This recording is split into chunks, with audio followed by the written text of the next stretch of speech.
But there's three things that John's looking for when he blends the whiskey. There's three qualities he's trying to invest into the whiskey. One's accessibility, right? And we achieve that by really choosing really great barrels of whiskey where the whiskey's already softened by the wood. The second thing is flavor.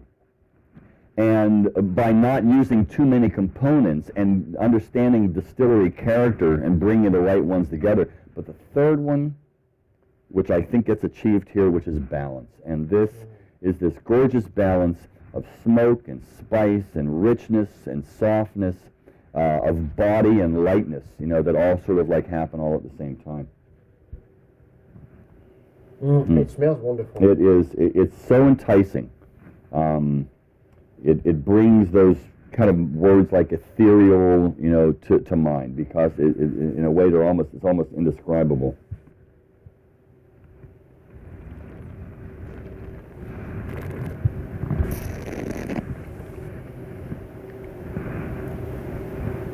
Would you sing that song for me? I got a love. I can't stand still. Got a flaming heart. Gonna get my fill. Da da da da da da da. That's good. Right. That was pretty good. Yeah, that's my back from my Zep. And that's only on BrainLibrary.com. Yeah, right. You've seen it. You've seen that here, right? Anything like that. That was an exclusive. On any other channel. This is exclusive to BrainLibrary.tv, the Brain Ambassador series with Robin Robinson. Oh, that's rich. That's fabulous. Okay. That so is smoke. The smoke that I smoke was expecting and spice and from the nose is here on the palate, but there's something really rich and again silky. Yep. Silky. There's apple in here. There's some pear in here. There's a little bit. There's some clove. There's a touch of cinnamon in here, and that gorgeous smoke that seems like smoke should waft its way through, right? So that you pick it up and then you lose it, and you pick it up and you lose it, and then it, you know, but it's always ever present, and it's beguiling. You know? John Glaser is thinking very, very far ahead in his mind, and he's got a plan of really where he wants Compass Box to go. The important thing I think that people should realize about the brand and about the house and about what we're doing is that it's about challenging the orthodoxy and yet respecting tradition. It's about bringing new thinking to something that maybe people have already felt that they've thought about. It's about changing people's perceptions, and underneath it, it's this kind of quest for innovation. Well, I see another one here. Right. That says Peat Monster. Yes. Well, that I mean, if I'm a bit weak, if I don't know where I go in the whiskey world, if my ideas are not set on my own tastes, I can be scared. Yeah. Yeah. What about that Peat Monster? Is it supposed to scare me? Well, you know, it's so funny when people see that name. It's so out there and in your face that it's almost. Well, you remember what Grand Guignol was when it was horror that was so big it was laughable, right? Well, the name Peat Monster actually kind of like strikes a lot of people. Say, Peat Monster, it's so big, and so it actually in a way softens them up to it, right? By being so big, it softens them up to it. So there's almost kind of like a hidden joke in here. What's beautiful about this is that it truly is the bridge, I consider, to really big, heavy-duty, intimidating, smoky, peaty whiskeys. Because again, what are we looking for? Balance in here, accessibility. You know, are you saying that sometimes single malt Scotch whiskies, maybe from Islay, come with a bit of too much of an extravagant peat? They present themselves with such flavor, or overwhelming flavor. Excuse me. And again, that was one of the reasons that chill filtering kind of came into being, was to kind of bring that flavor down so that it would be more accessible to a wider. I thought that was the wrong way to go. It would have been actually using better barreling techniques, but there was a way to kind of bring the flavor down in order so it wouldn't completely intimidate, right?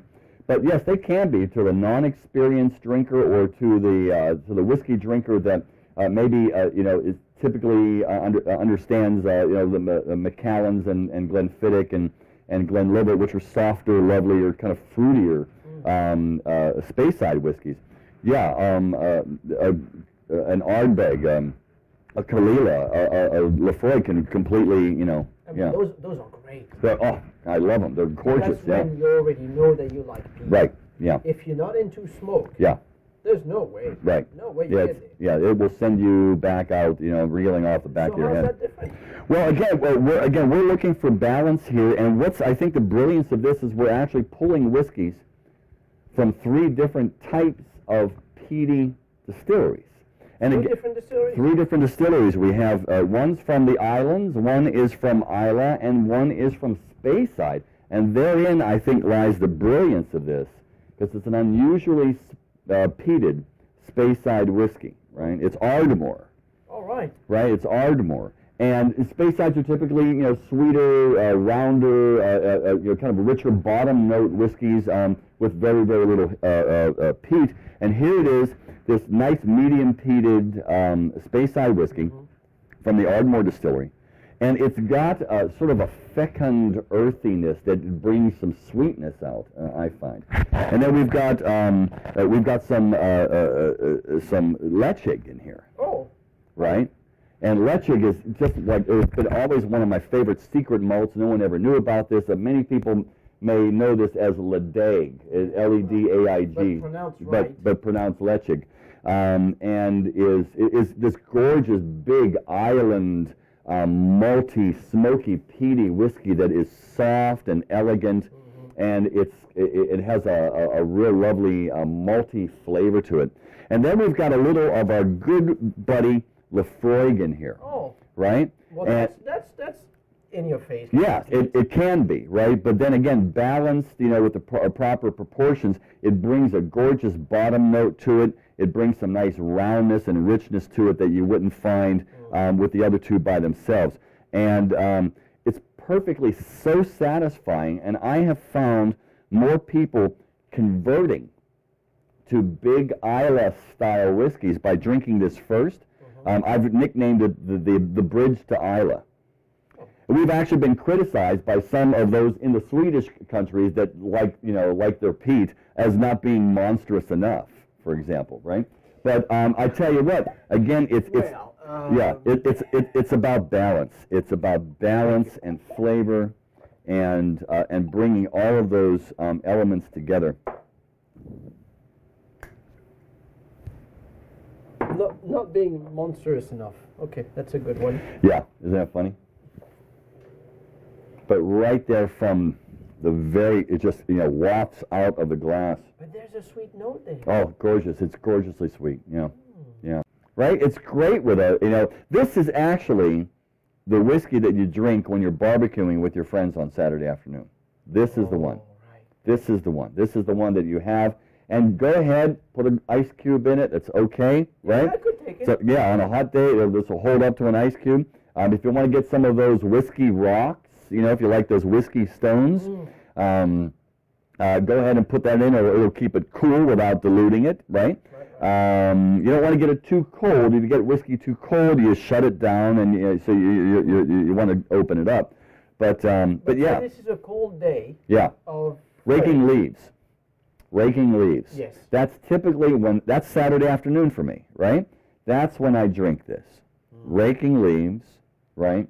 You've got that sort of smell in the air. You're working up a little bit of a sweat. You feel good. It's a physical time. This is gorgeous. But yet it's what I love about this is that you don't have to prepare to drink it. Right? With the other big Islay malts, I feel like it's got to be the right weather, and I've got to have a belly full of something, and I have to take steps. I had a smoked Gouda with this. Ooh. I had a big rich cheddar, and then a blue with this. Oh.